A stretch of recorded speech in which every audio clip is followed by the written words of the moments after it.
بنگلہ دیش میں ہندو کمیونٹی کے ساتھ ہو رہا ہے امتیازی سلوک۔ 2 ہفتوں سے ان کے گھر جلائے جا رہے ہیں، مندر مورتیوں کو نقصان پہنچایا جا رہا ہے۔ کالج یا یونیورسٹی میں یہ نشاندہی ہو جانے پر کہ کون سے شاگرد ہندو ہیں، ان کو تشدد کا نشانہ بنایا جا رہا ہے اور جان سے مارا جا رہا ہے۔ شیخ حسینہ، جن کو سیکولر لیڈر مانا جاتا تھا، ان کے 2013 سے لے کر 2024 کے ٹینیور میں 3600 اینٹی ہندو انسیڈنٹس رپورٹ ہوئے۔ اس کے علاوہ کئی ایکس مسلم یا ایتھیسٹ ایکٹیوسٹ کو بھی اریسٹ کیا گیا اور ان کو جان سے مارا گیا۔ شیخ حسینہ کی حکومت گرنے پر پاکستانی اور بنگلہ دیشی مسلمان جو تھکتے نہیں تھے، صحیح بخاری کی حدیث نمبر 7099 کو کوٹ کرتے ہوئے، جس کے مطابق وہ قومیں کبھی کامیاب نہیں ہوں گی جن کی حکمران عورتیں ہوں گی، اب پوری طرح سے خاموش ہیں۔ جماعت اسلامی اور اس کے اسٹوڈنٹ ونگ کے ہندوؤں پہ ہونے والے مظالم پہ شیخ حسینہ کی حکومت کو بھی جماعت اسلامی اور اس کے اسٹوڈنٹ ونگ نے ہی گرایا تھا۔ پارٹیشن سے پہلے 1941 میں عبدالاعلی مودودی نے جماعت اسلامی کو بنایا تھا، جن کا مقصد تھا شریعہ لاء کو آل اوور انڈیا نافذ کرنا۔ اب یہی پارٹی سسٹمیٹک پروزیکیوشن کر رہی ہے ہندو کمیونٹی کا، عین شریعہ کے مطابق، بالکل ویسے ہی جیسے کہ صحیح بخاری کی حدیث نمبر 2478 میں بتایا گیا ہے کہ کیسے جب حضرت محمد مکہ میں داخل ہوئے تو انہوں نے 360 بت توڑے اور فرمایا کہ سچ آ چکا ہے اور جھوٹ کا خاتمہ ہو چکا ہے۔ اسی طرح صحیح مسلم کی حدیث نمبر 832 سے ہمیں پتہ چلتا ہے کہ کیسے حضرت محمد نے فرمایا کہ ان کو بھیجا گیا ہے بت توڑنے کے لیے اور اللہ کی وحدانیت کا اقرار کرنے کے لیے۔ مطلب کہ مسلمانوں اور اسلام کے نزدیک بت توڑنا اور مندر توڑنا بالکل جائز ہے، لیکن اگر کوئی مسلمانوں کے خدا کا انکار کرے، ان کی مسجد یا کتاب کو نقصان پہنچانا تو دور، اگر کسی انسان پر ان کو گستاخی کا شبہ بھی ہو جائے تو کورٹ کیس یا پولیس کیس بننے کی باری تو بہت بعد میں آتی ہے۔ مومنین پہلی فرصت میں ہی اس انسان کو پکڑ کر زندہ جلا ڈالتے ہیں۔ پاکستان کے صوبے سندھ میں کئی برسوں سے ہندو کمیونٹی کی چھوٹی بچیوں کو زبردستی پکڑ کر اسلام قبول کروایا جا رہا ہے اور ان کی زبردستی شادیاں کروائی جا رہی ہیں ادھیڑ عمر مسلمان مردوں سے۔ یہ کام مسلمان آپ کو اپنی امہ بڑھانے کے چکر میں کرتے ہوئے نظر آئیں گے، اسی لیے ہندو بچیوں کو خاص کر نشانہ بنایا جا رہا ہے، جبکہ اپنی بیٹیوں کا رشتہ وہ کبھی بھی کسی ہندو کنورٹڈ لڑکے سے کرتے نظر نہیں آئیں گے۔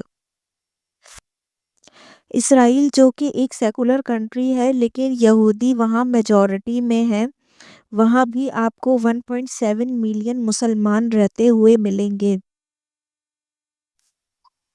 کیا آپ نے کبھی یہ سنا ہے کہ 7 اکتوبر کو جو حماس نے اسرائیل میں یہودیوں پہ حملہ کیا تھا، اس کے بدلے میں اسرائیل کے یہودیوں نے اپنے ملک کی مائنورٹی یعنی کہ مسلمانوں پہ حملہ کیا ہو یا ان کو تشدد کا نشانہ بنایا ہو؟ اس کے برعکس پاکستان جیسے اسلامی ملک میں مائنورٹیز بالکل غیر محفوظ ہیں۔ اگر آپ یہودی، احمدی یا ملحد ہوتے ہوئے پاکستان میں رہ رہے ہیں تو آپ اپنی اصل شناخت کا اظہار بھی نہیں کر سکتے اگر آپ کو زندہ رہنا ہے تو۔ یہی مسلمان جب ویسٹ کے ملکوں میں ایز اے مائنورٹی ایگزسٹ کرتے ہیں تو تب یہ مائنورٹیز کے رائٹس کی بات کرتے ہیں اور سیکولرزم کی بات کرتے ہیں،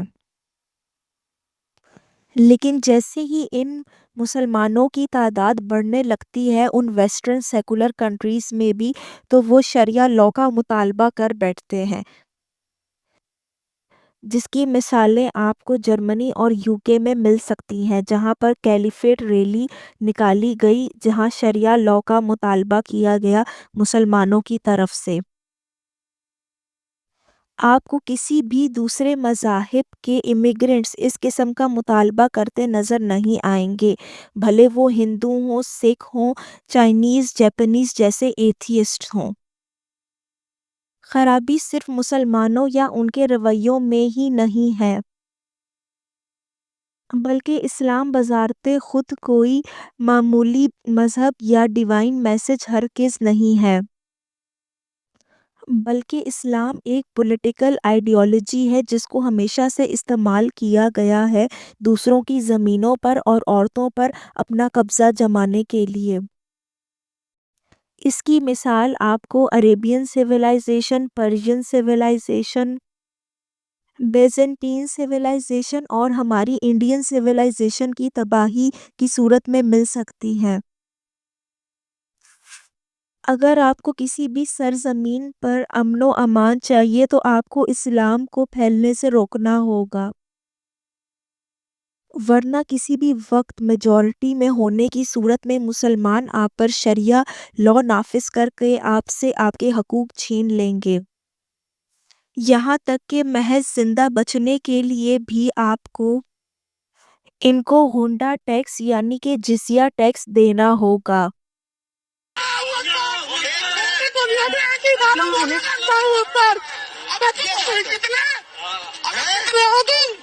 تمہارا پتا بھی نہیں چلے گا، 56 دیش ہے ہمارے اکیلے کے ہندوستان مسلمان کے، تم ہمارے ساتھ آ جاؤ۔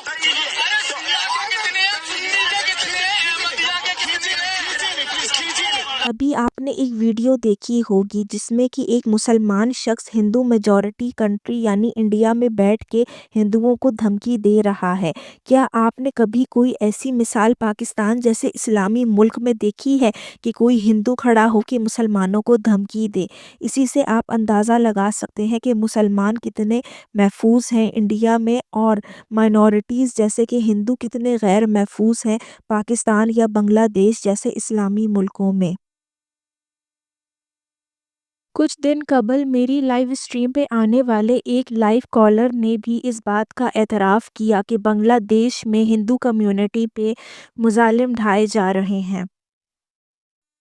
میں پشچم بنگال میں رہتا ہوں اور ابھی جو بنگال سے خبر آ رہی ہے بنگلہ دیش سے، ادھر بہت مطلب وہاں بھی مسلمانوں نے مطلب ایک دم دیش کو تو ایک دم خراب کر رکھا ہے، اور وہاں پہ اسکون کے ہیڈ جو ہیں ان کو اریسٹ کر لیا ہے، اریسٹ کر کے مطلب بہت انریسٹ ہے ادھر، پروٹیسٹ بھی نہیں کرنے دیا جا رہا ہے، بہت انریسٹ ہے، اور اسکون کو ٹیررسٹ آرگنائزیشن گھوشت کرنے اور بین کرنے کی کوشش کی، جبکہ وہ اسکون کو شاید آپ جانتے بھی ہوں گے اسکون آرگنائزیشن کو۔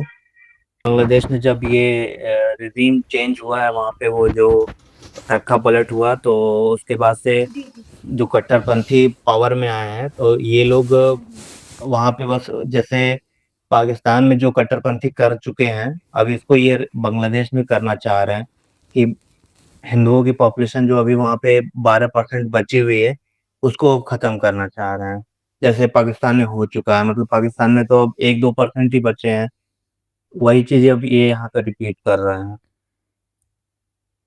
جی جی بالکل آپ نے یہ اور صحیح میرے بات کی۔ ریلیٹیو بھی بنگلہ دیش میں ہیں کئی سارے، تو بہت وہ مطلب اتنے ڈرے ہوئے ہیں۔ ابھی ایک لوگ مطلب بنگلہ دیش میں بہت بڑے بزنس مین تھے، ان کی بہت زیادہ پراپرٹی اور بزنس وغیرہ تھی، ان کو مطلب مار دیا گیا، ختم کر دیا گیا۔ وہ مطلب وہ ان کا پورا اس ایریا میں اچھا بزنس تھا، اچھا نام تھا، سب جانتے تھے ان کو، لیکن کٹر پنتھیوں نے ان کو مار دیا ہے. اور فوٹو وائرل ہو رہی تھی ان کی، مطلب صرف انڈر گارمنٹ میں وہ تھے فوٹو میں، اور ان کی لاش پڑی ہوئی تھی. ایسے کئی ساری گھٹنائیں ہو رہی ہیں اور میڈیا بھی اس کو اتنا کور نہیں کر رہا ہے. آئی ڈونٹ نو کیوں. اس کو بس ایک دکھایا جا رہا ہے کہ ایک سول موومنٹ ہے یا کچھ ایسے اسٹوڈنٹ کا ایک موومنٹ ہے، بٹ یہ اسٹوڈنٹ موومنٹ سے بڑھ کے ہے. اب تو تک حسینہ جو ہیں وہ بھاگ چکی ہیں، پھر بھی وہ موومنٹ ہو رہا ہے. ابھی بھی ہندوؤں کے اوپر وہ سائیکل آ گیا ہے، ہندوؤں پہ بہت اتیاچار ہے. تو میں آپ کا دھیان اس طرف لے جانا چاہ رہا تھا، اس لیے میں آپ کے اسٹریم میں آیا تھا. بنگلہ دیش کو پاکستان سے مطلب انڈیا نے ایک لبریٹ کیا، اس کو ایک آزادی ٹائپ کہہ سکتے ہیں دلوائی، اور ایک مشکل ٹائم میں مدد کی. لیکن صرف 30-40 سالوں میں ہی مطلب ایک جنریشن چاہتے ہی پورے لوگ بھول گئے، پھر سے وہ ویسے ہی زومبی بن گئے جیسے پاکستان بنگلہ دیش پہ اٹیک کرتا تھا، جو ان کے ساتھ کر رہا تھا. اب ویسے ہی بنگلہ دیش کے مسلمان جو ہیں وہ اپنی مائنورٹی کے ساتھ وہی کر رہے ہیں. تو یہ کیا مسلمانوں میں یہ ہوتا ہے کیا، تاکہ ان کو وہ جتنا جلدی مطلب کسی کے اچھے کرم وہ ان کے ساتھ جو گھٹا ہے ویسے ریپیٹ کر رہا ہوں، ان کے ساتھ جو لوگ اچھا کیے ہیں ان کو وہ بھول جاتے ہیں اتنی جلدی. اسلام کیا ایسا کیا کرتا ہے؟ سوشل میڈیا پہ مسلمان آپ کو رات دن فلسطین کے لیے آواز اٹھاتے نظر آئیں گے، لیکن بنگلہ دیش میں جو ہندوؤں پر ظلم ہو رہا ہے اس کو لے کر وہ بالکل خاموش ہیں. دنیا کے تمام مسلمان خود کو ایک امہ تصور کرتے ہیں، اسی لیے آپ دیکھیں گے کہ کوئی مسلمان میلوں دور بھی بیٹھا ہو تو وہ اس کے لیے یقیناً آواز اٹھائیں گے، لیکن اگر کوئی نان مسلم ان کے اپنے شہر یا ملک میں غیر محفوظ ہو تو اس کی پرواہ نہیں کریں گے.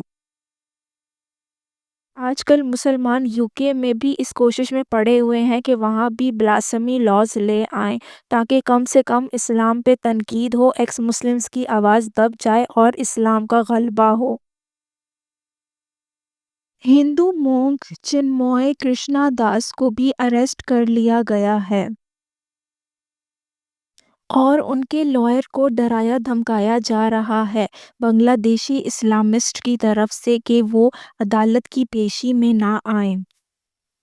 یہاں تک کہ چتوگرام بار ایسوسی ایشن نے ان آفیشیل میسج بھیجا ہے تمام ایڈوکیٹس کو چنموئے کرشنا داس کے لیے عدالت میں پیش نہ ہوں. ایسا ہی کچھ پاکستان میں بھی ہوتا ہے جب بھی کسی پر گستاخی کا الزام لگتا ہے. کوئی بھی لائر گستاخی کے کیس کی وکالت کرنے کو تیار نہیں ہوتا. اسلامسٹ کے ہاتھوں تشدد کے ڈر سے یا قتل ہو جانے کے ڈر سے. اس کی زندہ مثال جنید حفیظ کا گستاخی کا کیس ہے. جنید حفیظ 2014 سے جیل میں قید ہے کیونکہ کوئی بھی وکیل ان کا کیس لینے کو تیار نہیں ہوتا. جنید حفیظ کا جو سب سے پہلا وکیل تھا جس نے اس کا گستاخی کا کیس لیا، راشد رحمان، اس کو بھی قتل کر دیا گیا تھا. بالکل سلمان تاثیر کے کیس کی طرح، جنہوں نے جرأت کی تھی بلاسفیمی لاز کے اگینسٹ بات کرنے کی. یہی ہے پرامن اسلام اور اس کو ماننے والوں کے کام.